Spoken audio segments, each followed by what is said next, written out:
Hi everyone! In today's tutorial I'm going to show you a technique that I call stamp etching, and I'll explain that later in the video. This is the image that we're going to create today. And it's very simple. All you need is a black marker and an image that's stamped in black. Now I'm using a black Stampin' Up marker, and it has two tips, the fine tip and the brush tip, and we'll be using both of those today. The technique is very simple. What you want to do is set your marker down for just a second on your cardstock and then make a very simple flicking motion.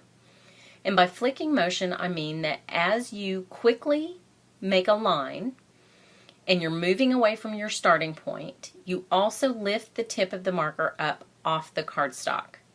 And what this does is create a tapered line that's narrower at the end than it is at your starting point. This gives you a couple of great design advantages. Number one, since I'm working with a botanical image here, it gives it sort of a more organic look than just a straight line that was the same width all the way down. So here it looks a little bit more like the veins in a flower petal.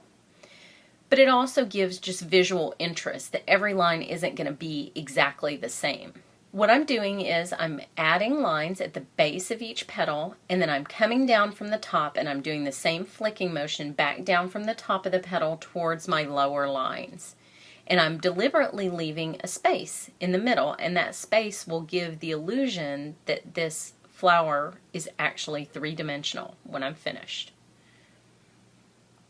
The reason that I decided to call this technique stamp etching is because the actual etching process creates images that have these same types of lines, and there's a reason for that.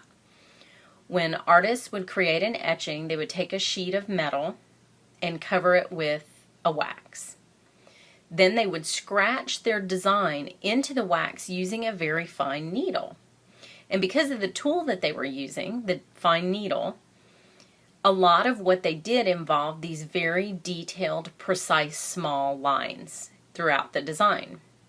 And so they all had a similar look. You'll notice that woodcuts and some other types of prints have similar looks, and that is because of the tool that they're using. So when I decided to transform this flower just using this one simple tool, a fine-tipped marker, it brought etching to mind, and that's why I called the technique stamp etching. Now I'm going to come back with the brush tip here, and I'm just going to add totally black shading where these petals are folded over on themselves. This gives the illusion that that section of the petal is in shadow, and it also breaks up the design a little bit and lets your eye sort of move around, stop in a few places and not get bored with. This is kind of a repetitive design process, and these black sections really help break that up just a little bit. You could also do this with the fine tip of the marker. I'm just extremely lazy and I like to do it quickly, and so I find that the brush tip really helps me speed it up and not be impatient. The whole process doesn't take very long though.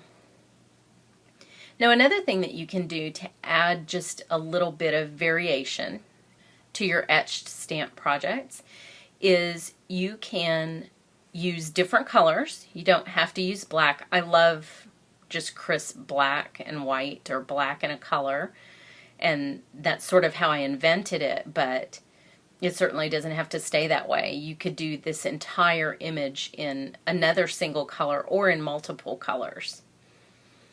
I have some sort of aversion to regular graphite pencils. I think they remind me of doing math problems, and so I just don't like them. I like colored pencils better. But I think that if you went back with a pencil or graphite or even a light gray marker and duplicated some of these lines after you had the black ones down, I think that would be really beautiful. So those of you who are at peace with your pencils, feel free to do that and post a comment on my blog. I would love to see what it looks like, and then I won't have to touch a pencil. However, just using the marker you're going to see that you can also add a lot of depth and a lot of shading just by reinforcing some of the lines that you've already drawn. And what's great about just having some random lines is when you go back, like I'm doing here, and just add another row of lines, it really does look random. You're never going to put the line in the same place twice. But if I add, for example, on a petal that's underneath another petal, if I add an extra row of these little fine lines, it really adds so much dimension to the image that I think you'll really like it. So I'll just do that in a few places and fill in the center of the flower a little bit. It's looking a little bit one note there in the middle.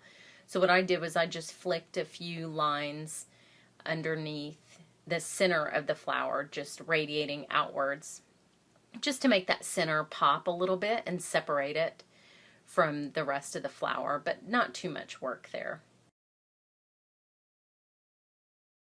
And then that's it. Your image is really, it's really finished. And I have a few samples for you. This is what this image looks like finished on a card. I think it would make a great wedding card.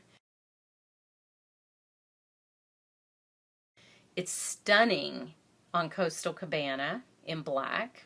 And then I did some variations like cross hatching, which I think is beautiful, and it's another popular etching technique. And finally, stippling, which is also gorgeous, just little tiny dots with your pen. I hope you've enjoyed this video. Thank you so much for watching.